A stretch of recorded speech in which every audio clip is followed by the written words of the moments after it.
Welcome back to One English Cloud. Today, we are going to explore the poem Another Woman by Imtiaz Dharkar from the third unit of the Class 10 English textbook for Telangana State Board students.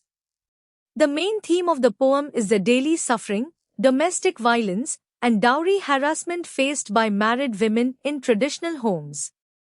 The tone of the poem is sad and sympathetic.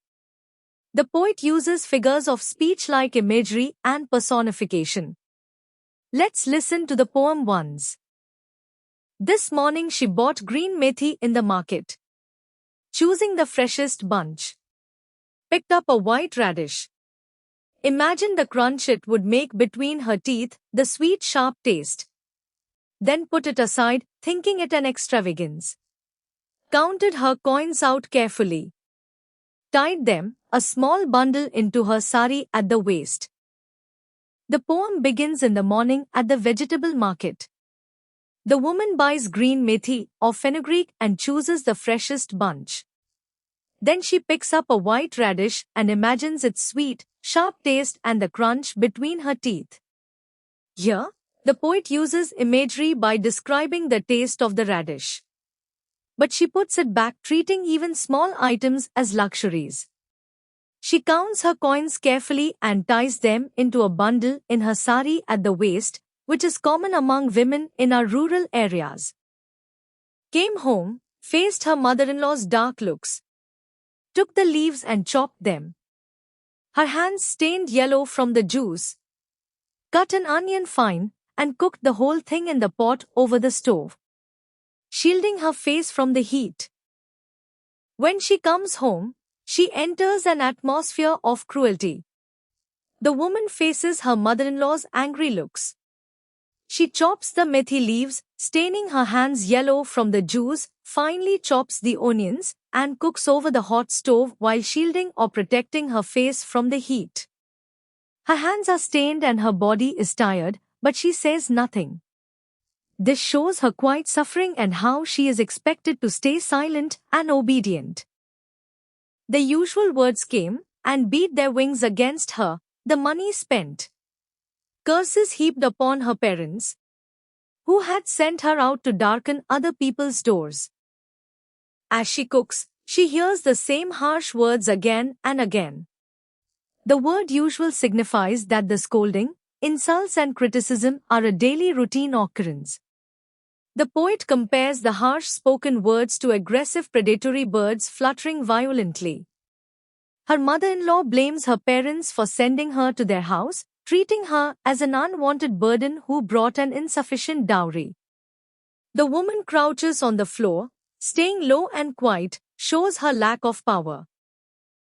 She is treated with no respect and blamed for things beyond her control. She crouched as usual on the floor beside the stove. When the man came home, she did not look into his face nor raise her head, but bent her back a little more. Nothing gave her the right to speak. She watched the flame hiss up and beat against the cheap old pot. A wing of brightness against its blackened cheek. When her husband comes home, she does not look at him or speak.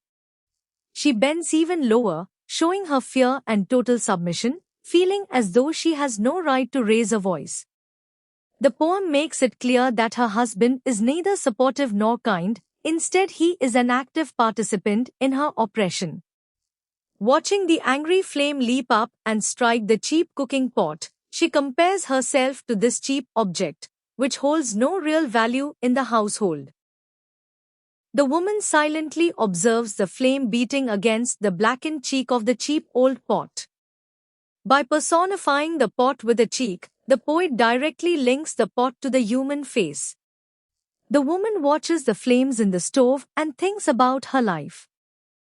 This was the house she had been sent to, the man she had been bound to, the future she had been born into.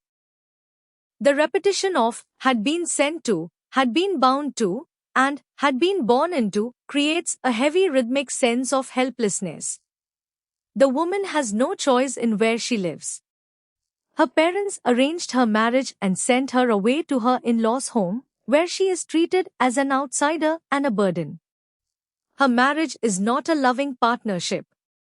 It is a permanent trap, binding her to a cruel and distant husband.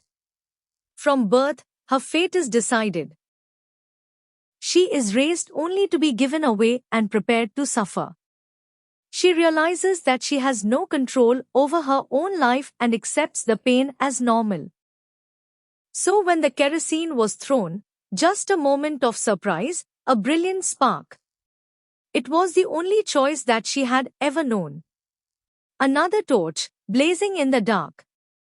Another woman. We shield our faces from the heat.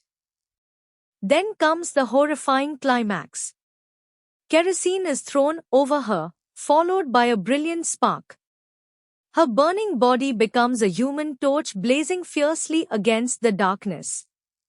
The word dark represents both the cruelty of her home and the moral blindness of society. The word another indicates that this is not a single incident, but rather a recurring tragedy. One more bride killed in a dowry death.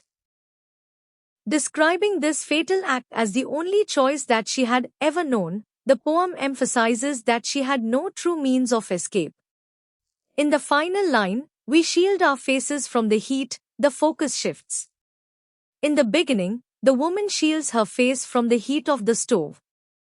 In the end, the society, that means all of us, shield our faces from the heat of her burning. This shows how people ignore women's suffering. The poem asks us to stop looking away and start seeing the truth. Hope you found this video helpful. Don't forget to attempt the online quiz. Link is available in the description. Thanks for watching.